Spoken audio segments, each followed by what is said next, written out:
Now we've worked in some pretty big spaces up to now, and in this environment here we've got a couple of key challenges. One is it's a small space. Secondly, we've got a large window in shot. Now, in previous chapters we've used big light sources to balance daylight, but what happens if in an environment like this where you've got actually a very, very small space, in fact so small that I can't even touch both walls and extend my arms, so there's nowhere to put a big light source.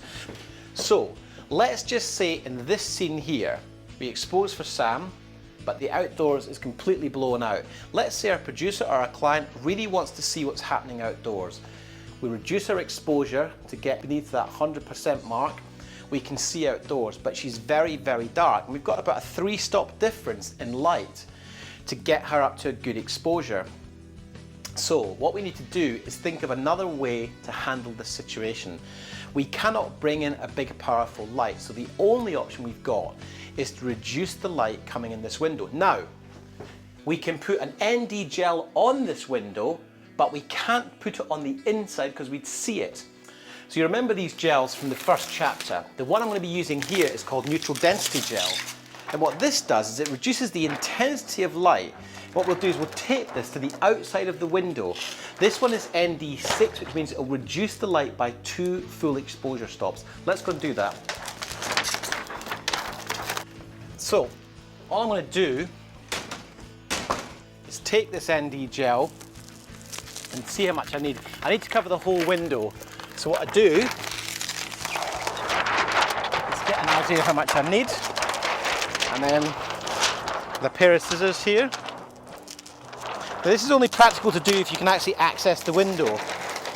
We obviously would not have been able to ND those windows in the office scenario because we were up 2 flights.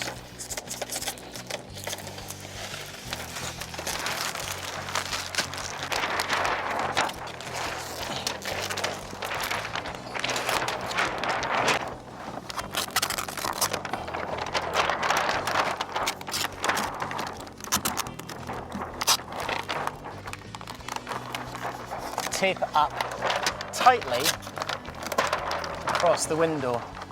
The secret to this is making sure that it's tight.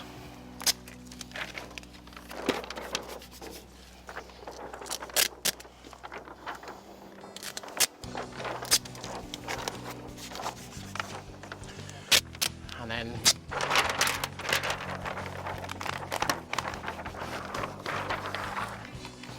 tape this onto the wall here, because what you don't want to do is flap around during the shot. So it's a little bit Heath Robinson, and by that I mean, you know, taping up bits of gel on outdoors. This is the reality of what you have to do to control that light. And this is lighting using, you know, lighting gel and natural daylight. So let's go and have a look at that. Hopefully that'll be just enough to cut that back. So let's just look at the difference that ND has made to the window. As you can see, you can't actually physically see it, but what we can do is we tilt up. You can see the point where the join happens, and you can see it's dropped that outdoor level of exposure by 2 full exposure stops, which means at this point here we are on f2.1. We now have control of the exterior. So what we need to do now is light for the interior. I'm going to use my KinoFlow S.C.A.L.E. And one of the first challenges I've got is that there's actually a coat stand where I want to put the light. I want to put the light here. So in these situations, what you have to do is be prepared to move furniture around. So just move this coat stand to the other side of frame. Hopefully that will remain out of vision. And then I move this light into position here. And this is the challenge of a confined space, is it's very, very difficult to work, but you have to get your light into position that gives you good modelling and good sculpting. Now thankfully there's a plug point just here. Just switch this on, change to daylight, and bring that intensity up. Let's have a look at that shot here. Right, that's starting to look pretty nice actually.